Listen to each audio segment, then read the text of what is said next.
Welcome to our YouTube channel, dedicated to exploring the latest insights and opportunities in the world of finance and investments, with a special focus on currency revaluation, gold and silver investments, cryptocurrency, and make money online opportunities and more. If you're interested in staying up to date on the latest developments in currency revaluation, particularly the Iraqi dinar and other currencies, best to subscribe to this channel. Please note that the content on this YouTube channel is for informational purposes only and should not be considered financial advice.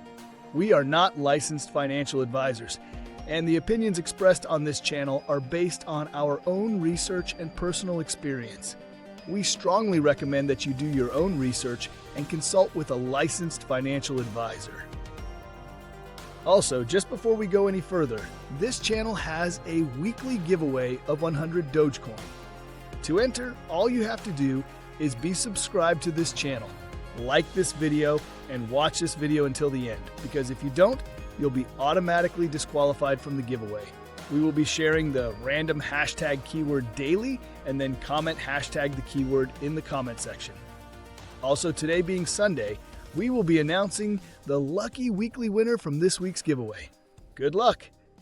Now, let's continue with the latest Iraqi dinar intel provider news today. Please take any of these pieces of information with a grain of salt and do your own research. You know, every now and then we get a wave of intel that just feels different, and this week is one of those times. We're talking about some serious shakeups inside Iraq. Massive corruption purges, the destruction of trillions in dinar, U.S. hands-on involvement in reforms, and the central bank quietly moving even closer to the global stage. Add to that the targeting and shutdown of certain banks, and you start to wonder, is this just routine cleanup? Or are we watching the final checklist before they flip the switch? If you're tracking the RVRI process, you're going to want to hear this, because some of these moves could be laying the groundwork for something much bigger than most realize. So stick with me all the way to the end, because after we run through these updates, I'm going to give you my own take on why these developments might be more connected and more important than they appear on the surface. All right, let's get into the updates. From Newshound Intel Guru Mountain Goat, we must remember that in the midst of the political issues facing Iraq, the central bank is continuing to move ahead and further its preparation for working yet even more closely with the global financial arena. From Intel Newshound Guru MarkZ via PDK, there is a big cleanup going on in Iraq. Article: Sudani announces the dismissal of 41 directors general and the referral of 4 ministers to the judiciary. These are people in government positions hired to do jobs that they were not doing. Money was disappearing and there was incompetence and corruption. Sudani is cleaning house, and the timing is pretty important here. There is a mass push from Kurdistan and the government to clean it all up right now. Possibly, I hypothesize, before the reset. There's a sudden concern to clean up every single piece. There are many solid rumors that they just destroyed 62 trillion dinar. And there's a shutdown and control of all financial borders that has happened this past week. This is all exciting in my book. From Intel Guru Frank 26 Iraq Boots on the Ground report from Firefly, we see the evidence of what the United States is doing right now in Iraq. We saw the evidence of the reforms, but now we see the evidence of your president. He seems to be involved in the things that are being done here in Iraq. From Newshound Intel Guru FNU LNU, Iraqi Law Report. The new law authorizes production share agreements, PSAs, which guarantees a profit for foreign oil companies. The language goes as follows. The central government distributes remaining oil revenues throughout the nation on a per capita basis. Iraq's constitution allows governorates to form a semi-independent regions, fully controlling their own natural resources. Discussion continually arises on the subject of the HCL, hydrocarbon law, and debate surrounds the issue of the PSAs. The central government distributes remaining oil revenues throughout the nation on a per capita basis, meaning per person or by head count. As usual, the Iraqi syntax is ambiguous.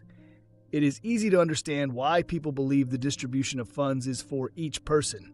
It may well be, but we won't know until they make such a distribution. Personally, I think way too much importance is placed on the controversial law proposal and doubt it will easily see daylight. It is mainly for the benefit of the foreign oil companies anyway. I will remind you that such disbursements are not uncommon, and a great example is the profit-sharing agreements of Indian tribes who own casinos, mining operations, etc., where each tribal member gets a check representing their share of the profits of their various enterprises. From Newshound Guru Pimpy, Handle Forex is just a token. It converts to 1.58 IQD. That's the value of the token versus the Iraqi dinar. Iraq dinar is a fixed exchange rate. It is not a free-floating currency. It's not on the Forex. From Newshound Guru Sandy Ingram, if Iraq does not break ties with Iran, they could be punished using their $100 billion in U.S. Federal Reserve Bank as leverage. From Intel Guru Frank 26, banks are being selectively fined and shut down. That's the ones that are still doing illegal things. This is a very good step for the monetary reform process. Just like the 2 commanders sent to judiciary, they are being dealt with. This is a requirement of the monetary reform process. You remove all the stinking cockroaches that you can just before you pull the trigger. From Newshound Guru Militia Man, article quote, "Those who misuse public funds or abuse power face consequences." I like that part. If you got caught stealing $500 billion and were allowed to go for 8 years and then another decade almost, really? It's incredible. If you claw back $100 billion, for instance, it goes to support the real effective exchange rate. You do that 5 times or even more, it all goes to the real effective exchange rate. Sudani has been cleaning house. It's house cleaning time. That's where people start going to jail. They're getting tapped on the shoulder for large amounts of money. Before ending with the last update, the hashtag keyword for the 100 Dogecoin giveaway is Intelli-nvest. This will be for next Sunday's giveaway. Now let's announce who's the lucky winner of the 100 Dogecoin. The lucky winner is shown on the screen. Congratulations! Please contact us via email, and the email contact will be provided under the description of this video. On the email, please use 100 Dogecoin winner in the subject line and provide your Dogecoin address. We will also reply to your original comment if you are at least a basic member of this channel and let you know that you are the winner as well. You have 4 days to claim your prize. Okay, let's move on. From Newshound Guru Samson, article, Iraq records an increase in the number of airlines wishing to use its airspace. And finally, the last one, from Intel Guru Frank 26. Unfortunately, it doesn't seem like they're going to be paying the salaries in order to expose the new exchange rate. But when they expose the budget 12 to 2C, that's too bad because it means the citizens of Iraq are still getting pennies from Sudani's leadership. All right, before we dive in, if you're tracking this RVRI process like I am, hit that subscribe button right now so you don't miss a single update. Because what we're about to connect here could be the blueprint of how Iraq is quietly lining itself up for the big move. And I'm telling you, you're going to want to be ahead of the curve when this breaks.